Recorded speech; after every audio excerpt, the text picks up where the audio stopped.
Hidden deep in the woods in Vinton County is a remnant of a bygone time.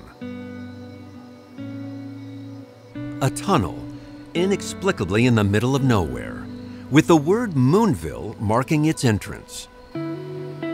Something used to be here, though additional clues are few and far between. It's a difficult process, piecing together the past when so little of it remains. Thankfully, this tunnel does a lot of heavy lifting, keeping the memory of this place alive. A place that in the late 1800s was dotted with small towns and humming with industry. Over 150 years later, the story of Moonville is still being written. It begins with a railroad company with big ambitions. Oh, but the middle 1800s, the nation had been gripped by rail fever. And so a bunch of guys got together in Marietta, and they got a charter to start the Marietta and Cincinnati Railroad.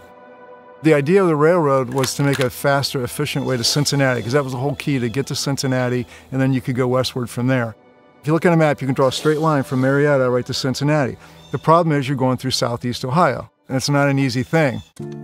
Not an easy thing might be underselling it. For the Marietta and Cincinnati Railroad to traverse the hilly terrain of southeast Ohio, several tunnels would have to be constructed. This was a back-breaking, labor-intensive process, with inventions like dynamite still another decade or so away. Some crews were lucky to tunnel through a foot or two of rock each day. Given this incredibly expensive undertaking, there had to be more at play than just a quicker route to Cincinnati. There was this promise of the minerals. This place is an unbelievable natural resource. Bonanza. Black diamonds, they called it. Coal, iron ore, burrstone, just all kinds of minerals. This was going to be a happening place. So that's kind of the selling point of why people got involved. And as a landowner, you know, everybody wanted the railroad to go through their property, right? Okay, you're here, look around. All right, so how do you get your stuff, your timber, your whatever, to anywhere? The Coe family was already here. Samuel was the one that seems to get all the credit. Allegedly got on his horse in the late 1840s and rode his horse to Chillicothe, which is where corporate headquarters were for the Marietta and Cincinnati Railroad, and convinced the railroad to put this track right through his property. The appeal of resource extraction so close to convenient transportation led several small towns to spring up along this stretch of track, including King Station, Ingham Station, Hope Furnace, and Moonville, where both a tunnel and the Coe property were located. The tunnel was built in 1853, 1854, somewhere in there. It opened up in the spring of 1856. The first trains came through here. There was a collection of homes, including the Coe home, which was the largest one. And across the railroad tracks from the Coe home was a rail depot, which was very small. Probably also had the post office was in there. And there was a cemetery, which is still around. There was a one-room schoolhouse. There was a sawmill down the Raccoon Creek. There were some coal mines. That was Moonville. That was it. So there's probably a collection of, I don't know, 10, 15 homes that had 5 to 10 people in them, you know, extended families. So conventional wisdom says there was 100 people around here, and I would say that's probably accurate. While there's enough information to provide a general layout of Moonville, there's a high probability we'll never know what it actually looked like. The first of several mysteries. This was a happening place maybe from 1870 to 1900. 1880, that's when it was at its heyday. How many cameras were around? And this was not a very affluent area necessarily, so they didn't necessarily have cameras. And if they had a camera, why would you take a picture of this, right, at the time? We wish they did, but they don't seem to exist. The lack of photos from this time leads us to our second mystery, that the original tunnel might have looked very different from the one we see today. The Marietta and Cincinnati Railroad had extreme bankruptcy problems. The Baltimore and Ohio Railroad bought them in the 1880s. The president of the railroad, he wanted an inventory done of all their properties, all the trestles, all the bridges, all the tunnels. What do we got? What's good? What's not? And they came here to this tunnel and they evaluated it. And they must have determined it was falling apart.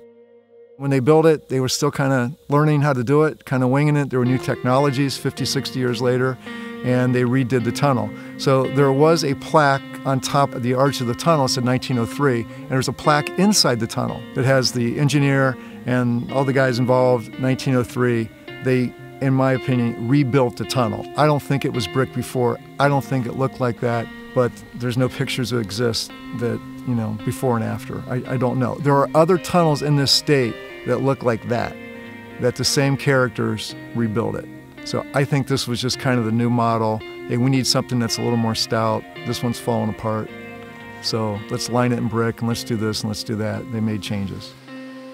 Adding to the intrigue is the existence of King's Tunnel, a virtual stone's throw away from Moonville Tunnel, but of a much different look and design.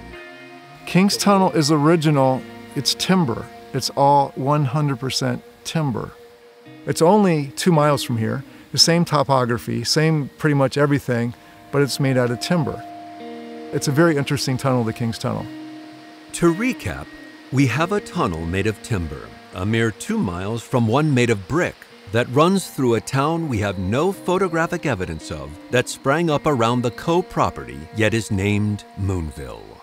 Let's tackle the final mystery. Who is this elusive Mr. Moon? I've spent a considerable amount of time, more time than any normal person should, to look into that, but I have found no evidence ever that there was a man named Moon that lived here. I've looked at the census records from the state of Ohio and Vinton County from 1830, 1840, 1850, 1860. Yes, I have other hobbies, but I was so intrigued by this to find this guy named Moon or Mooney or, you know, Moonenstein or just something and there is no person that existed that I could ever find.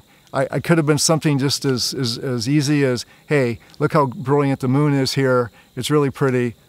Let's call it Moonville. Leaving mystery behind, the railroad is established. Roughly 100 people call Moonville home, and industry is operational. It took a lot of effort to get to this point. It took even more to live here. This was described by many on the railroad as the most desolate stretch of track on the whole Marietta and Cincinnati line. People, because there were no roads around, people used the railroad tracks to walk back and forth. In this particular area, you have Raccoon Creek, which is 200 yards away from the tunnel. If you were caught on the bridge, that was a problem. Drinking was prevalent at the time. There were stories of people that just had too much to drink and fell asleep on the tracks. There were a lot of deaths in and around this area, not necessarily right here at this tunnel, but on this stretch of track. As if life here wasn't hard enough, the area soon found itself staring misfortune in the face. There was better iron ore up north. The coal quality here was not what they thought it was going to be. It was better elsewhere. To run the furnace, the Hope Furnace, where a lot of this stuff went to, took a tremendous amount of timber. And land management was kind of not really a concept back then. They would just cut trees, and you wake up one day and you're 2 miles from the nearest tree from the railroad. So people just gradually started moving away and moving away and moving away. And you wake up one day and there's virtually nobody here.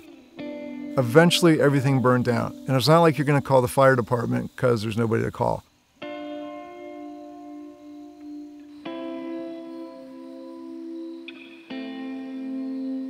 By 1947, Moonville was abandoned. A few decades later, the train tracks were too, and were completely removed in the late 1980s. Much work has been done in the meantime to convert the old rail line to recreational paths, which can be used for hiking, biking, and horseback riding. Yes, mysteries remain, but maybe that's not the point. Instead, maybe we should be in awe that people even got here in the first place. Can you imagine, okay, so you take a wagon ride from New York State, your wife and your 6, 7, 8 kids, in a wagon, right? Hey, honey, we got land granted to us in Ohio. Great opportunity, let's go. How would you know you got here? I mean, seriously, who knows if that road was even there? It was probably a cart path, a dirt cart path. We're here, where are we gonna spend the first night? We're going to build a house. It was just sheer determination and patience and just hard, backbreaking work. That determination and work gave us this tunnel that will ensure the memory of this place lives on, even when everything else was lost. It's a small chapter in Ohio's history, but one that will not soon be forgotten.